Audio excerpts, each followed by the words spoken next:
سورہ بقرہ کی آخری آیت.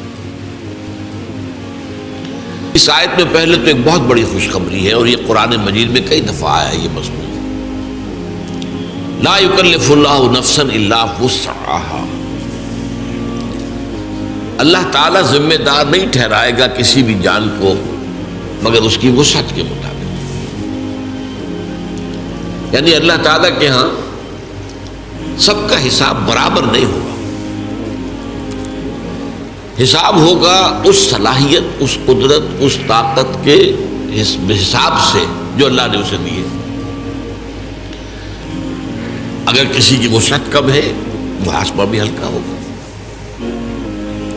اگر وسعت زیادہ ہے، صلاحیت زیادہ ہے، ذہانت زیادہ ہے، جسمانی قدرت زیادہ ہے، قوت زیادہ ہے، تو اتنا ہی سخت حساب ہوگی. یہ بہت بڑی خوشخبری ہے. یعنی وہ جو دنیا کا قانون ہوتا ہے وہ یہ نہیں دیکھتا. اس نے چوری کی ہے سزا ملے گی. اب کس حال میں چوری کی ہے، کیا کیا ہے، کیا مجبوری تھی، دنیا کا قانون نہیں دیکھ سکتا اس کو. اللہ کا معاملہ یہ نہیں. ہر شخص کو جو بھی اس کے اندر وسعت ہے اور وہ اللہ جانتا. کسی شخص میں صرف 20 سیر بوجھ اٹھانے کی اللہ نے قوت رکھی تھی، اس نے 15 سیر بھی اٹھا لیا تو اللہ کامیاب قرار دے دے گا. اور جس میں من بھر کی صلاحیت رکھی تھی اس نے 20 سیر بھی اٹھا لیا تو ناکام ہو گئے. تو گویا کہ یہاں کوئی فلیٹ ریٹ نہیں ہے. لا یکلف اللہ نفسا الا وسعها. کوئی جان بھی ذمہ دار نہیں ٹھہرائی جائے گی، مکلف نہیں ٹھہرائی جائے گی مگر اس کی وسعت کے مطابق. البتہ یہاں ایک شیطانی وسوسہ آتا ہے.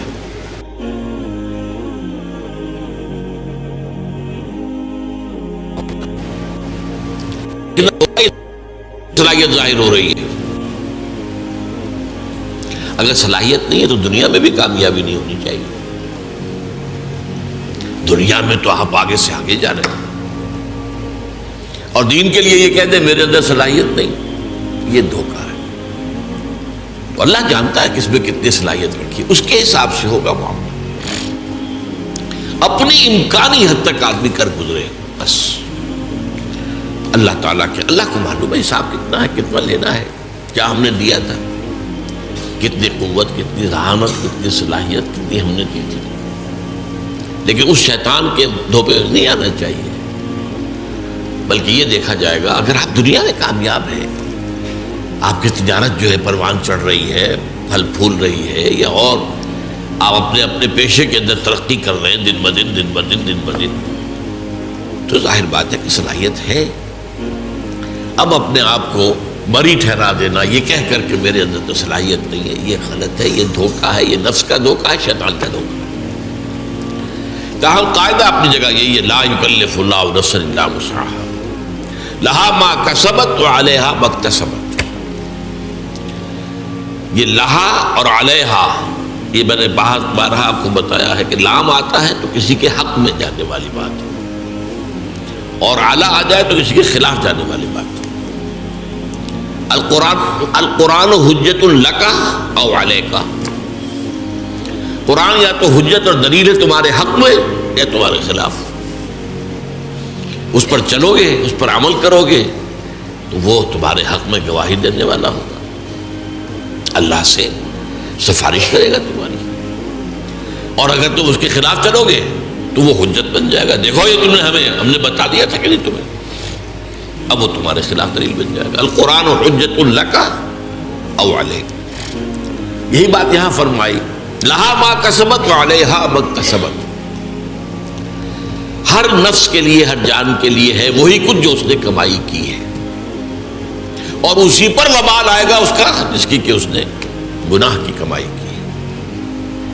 یعنی یہ کہ لا تزر وازرۃ وزر اخری، کوئی اور کسی اور کا بوجھ نہیں اٹھا سکے گا. نہ باپ بیٹے کا بوجھ اٹھا سکے گا، نہ بیٹا باپ کا، نہ شوہر بیوی کا، نہ بیوی شوہر کا. ہر ایک کو اپنا بوجھ خود اٹھانا. لا تزر وازرۃ وزر اخری. تو لا یکلف اللہ نفسا الا وسعها لها ما کسبت وعلیها ما اکتسبت. اب اس کے بعد ایک دعا تلقین کی گئی ہے، ربنا لا تؤاخذنا ان نسینا واخطانا. اے رب ہمارا مواخذہ مت کیجو اس پر اگر ہم بھول جائیں یا خطا ہو جائے. خطا کسے کہتے ہیں؟ بھول جانا تو واضح سی بات ہے. خطا اسے کہتے ہیں کہ ایک آپ نشانہ لگا رہے تھے، وہ نشانہ خطا ہو گیا.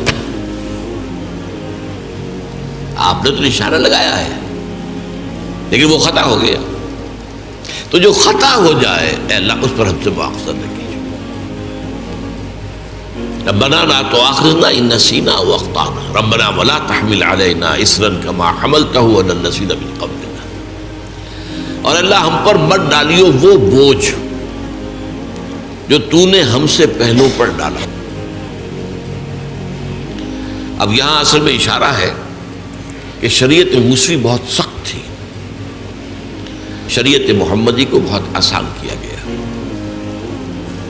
شریعت موسوی میں ہمیں معلوم ہے روزہ رات کو سوئے تو شروع، کوئی سحری ویری نہیں، اب روزہ شروع ہو گیا، اب اگلی غروب تک روزہ چلے گا. ہمارے لیے یہ ہے کہ سحری ہے، طلوع فجر سے پہلے پہلے کھاؤ پیو، آسانی کر دی. ان کے لیے سختی تھی، یوم سبت مطلقاً حرام، کوئی کام نہیں کر سکتے دنیا میں پورے دن، جمعے کی رات سے شروع ہو کر اور پھر ہفتے کے غروب تک 24 گھنٹے کا سبت ہوتا ہوگا. اور جو لوگ یہودی آج بھی جو پریکٹسنگ یہودی وہ اس پر عمل کرتے ہیں، اپنے ٹیلی فون بھی ڈسکنیکٹ کر دیتے ہیں، کچھ نہ ٹیلی فون سنیں گے نہ ٹیلی فون کریں گے، کوئی کام دنیا کا کوئی کام، بس عبادت کرو، تورات پڑھو، وہ جو بھی اور کوئی ان کے ہاں عبادت کا طریقہ ہے نوافل ادا کرو، بس یہ کوئی کام دنیا کا. اور ایک ہیلا کر کے اصحاب السبت نے، آپ کو معلوم ہے سورہ اعراف میں آیا ہے، تو جو ہیلا کیا تھا اس کے اوپر بڑا سخت عذاب آیا ان پر، انہیں بندروں کی شکل میں بنا دیا کہ کونوا قردۃ خاسئین، ان کی شکلیں بدل دی گئی. بس تو اس لیے شریعت موسوی بہت سخت تھی، شریعت محمدی میں آسانیاں کی گئی. اور اصول بھی حضور نے فرمایا یسروا ولا تعسروا، بھائی لوگوں کے لیے آسانی پیدا کیا کرو، سختی نہ کیا کرو. عام طور پر ہمارے ہاں رویہ کیا ہے، آپ کو تو سخت سے سخت بات کا فتویٰ دیں گے، اور خود انہیں معلوم ہے کتاب الحیل کس طرح ہیلے سے بچا جا سکتا ہے، خود ہیلوں پر عمل کریں. یہ عام ہے. ہونا یہ چاہیے کہ آپ اپنے لیے زیادہ سے زیادہ سختی کر لیں، دوسروں کے لیے آسانی، جو بھی شریعت کے اندر وہ گنجائش نکل سکتی ہے وہ نکال کر دکھائیں. یرید اللہ بکم اليسر ولا یرید بکم العسر، اللہ تو تمہارے ساتھ آسانی چاہتا، سختی نہیں چاہتا. یہ بھی روزے کے حکم کے سلسلے میں یہ الفاظ آئے ہیں سورہ بقرہ کے.